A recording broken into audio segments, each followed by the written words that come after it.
Assalamu alaikum warahmatullahi wabarakatuh. Welcome to another episode. Today I have a story of all stories. It is amazing. Now, how true and how realistic, how true it is, I have no idea. It's entertaining at the very least, but could be real at the very most. So, on to the story. Now, there's a story back in the Middle East where we're talking about a Yemeni person who actually lives in Saudi Arabia, so he works there.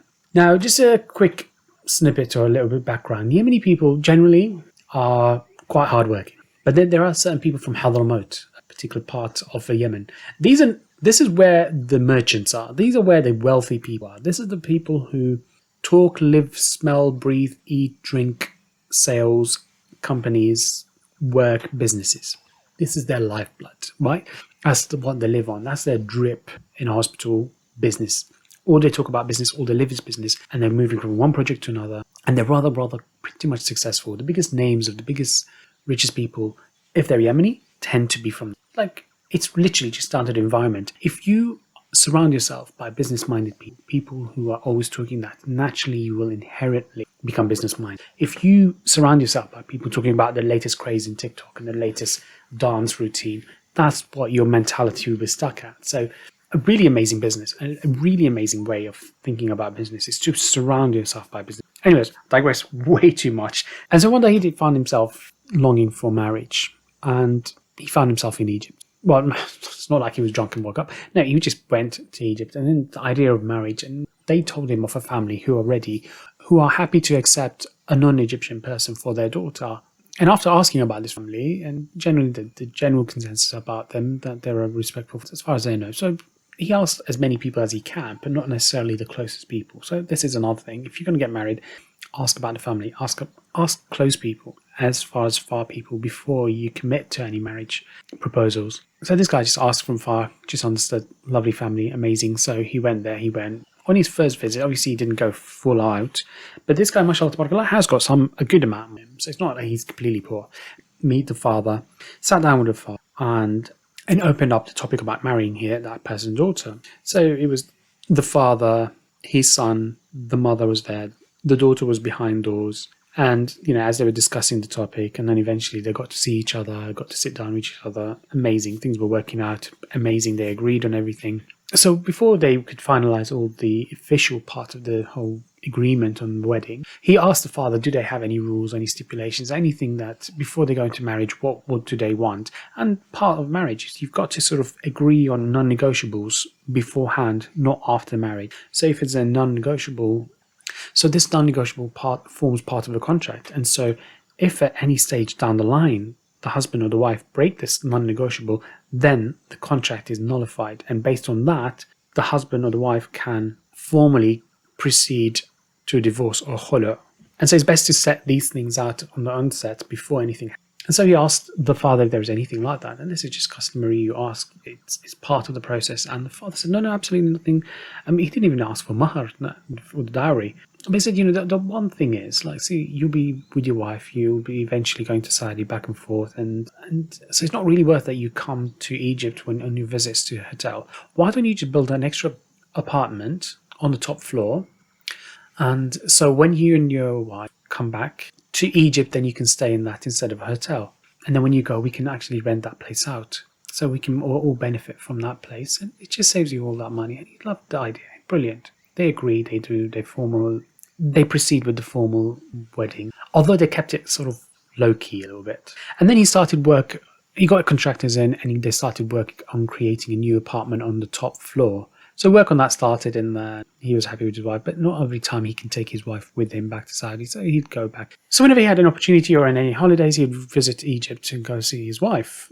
And so one day he decided to go to Egypt. He didn't let those family know that he was coming. And then on his way to the house, he bumped into a old lady who's like a street seller, who actually knows him because she's in the locality and she knows him as married to the daughter of so-and-so.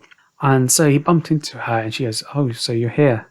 You're a smart guy. And she said it in a patronizing way, and he just realized there's something wrong with the tone that she's saying it in. And he asked her, he goes, why?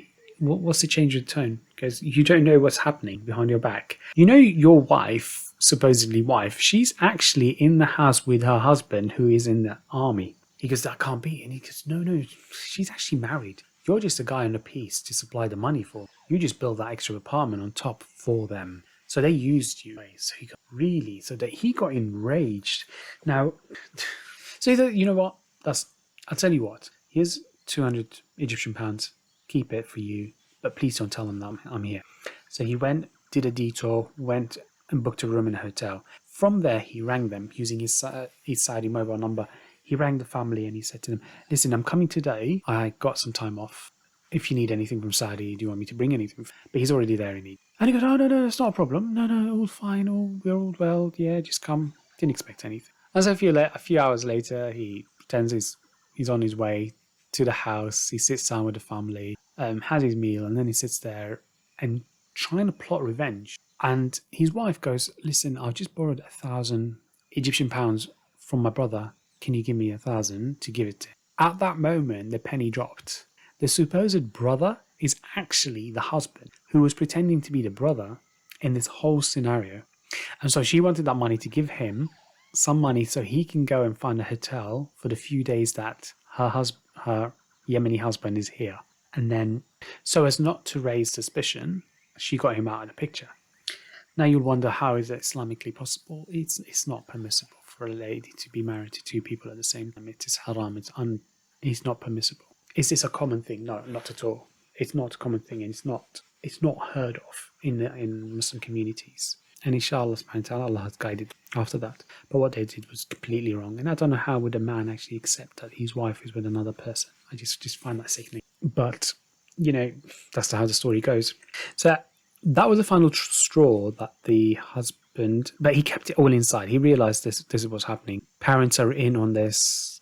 The brother pretended to be the husband, the husband pretending to be the brother. He realized this, and at that moment, he had this conniving plan. He approached his father-in-law, supposed father-in-law, and says to him, listen, I've got an amazing idea. I've got some money, and I'd like to do one project, and I like how things are working in Egypt right now. So why don't we sort of demolish this building? So this building was theirs. Let's demolish this building. Let's recreate it so that there's about 6 flats or so. 1 flat for me and a larger flat for you and my mother-in-law.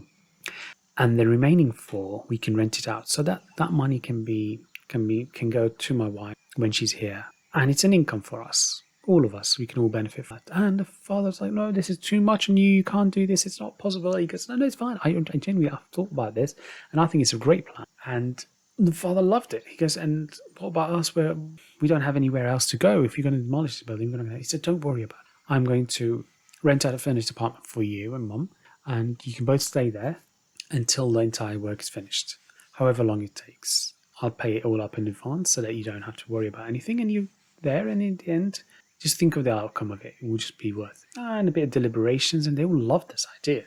Thinking that he has not clocked on to anything that's happening. The supposed brother, who's actually the husband, he was seeing dollars in his eyes. He's perfect. He can leave the army at that stage with that money from that. And, once they've got this flat, once they've got this apartment, they won't really need him, really, because then now they've got this stable source of income in terms of the rent. So they loved the idea. They welcomed it. And then he went and started discussing things with construction companies. He agreed on a date for demolition. They did the paperwork needed to demolish this building, right? They have not seen any plans for the new building yet. He did not have any plans for the building part yet. Nor did he even intend to do a building. What had happened is that once he hired a furnished apartment for the mom and dad to put them there for a short period of time, right? He did not put a lot of money in. But he was so revengeful. He was so angry. How could they play him like this? And he plotted the worst of all schemes. May God protect us all from such schemers. And then when he saw all the tractors are there and all the demolishing crew was there and everything was being ready, then they started demolishing the building from its foundations. Everything was cleared up from that building, and the house has been knocked out. He made sure that he was on the first flight after that had happened. So parents, as far as they're concerned, they haven't suspected anything. Wife didn't suspect anything. Kept everything as normal as possible. The brother/husband, apparently, he was none the wiser. Then he had to excuse himself. Listen, I've really got to go back. I've got something really urgent, but I'll be back in a few days' time. to oversee the remaining of the destruction, and then we can just start discussing the whole topic about the building and how we want things and the construction, how it's going to be. Oh yeah, brilliant. Then once he reached Saudi Arabia, he picks up the phone, he calls his father-in-law, goes, how's everything? Oh yeah, now it's completely down the floor, things are working very good. Hopefully you'll come back, we can discuss this whole issue. He goes, yeah, I forgot to tell you, I don't have enough money, but can you get your daughter's husband to actually fork out for the remaining building? Do you think I didn't know? And then he goes, take care, all the best, bye. Closes his phone, blocks their numbers. They don't know anything about him. They can't reach him. Father had a heart attack. Mother probably had another heart attack. Blood pressure up the roof. And he just destroyed his family. Now, do I condone this? Absolutely not. There are legal avenues, and that's what the legal system and the justice system is there for. Revenge for you. You are not to take revenge as much as possible. There are legal ways of doing it. In terms of the whole lady married to two, that's just wrong. Categorically unacceptable in Islam. It's not a valid marriage. So essentially, the Yemeni person was actually technically living in sin, but not knowing that, obviously, the onus is not on him. And some people are very vengeful, and they will sit there and plot and scheme. And sometimes they will plot an unimaginable scheme to revenge. So try be on the good side of everything, wherever you can, to the best of your abilities. Those you can't, you can't. But some people, it's nice to be on the good side. Hope you enjoyed this little mini story. Take care of yourself. If you really did like the story or enjoyed it, do click the subscribe button, share it to whoever you can, and do let me know if you have a particular story you'd like me to share. Until we meet again, a bid you all farewell. Assalamu alaikum wa rahmatullahi wa barakatuh.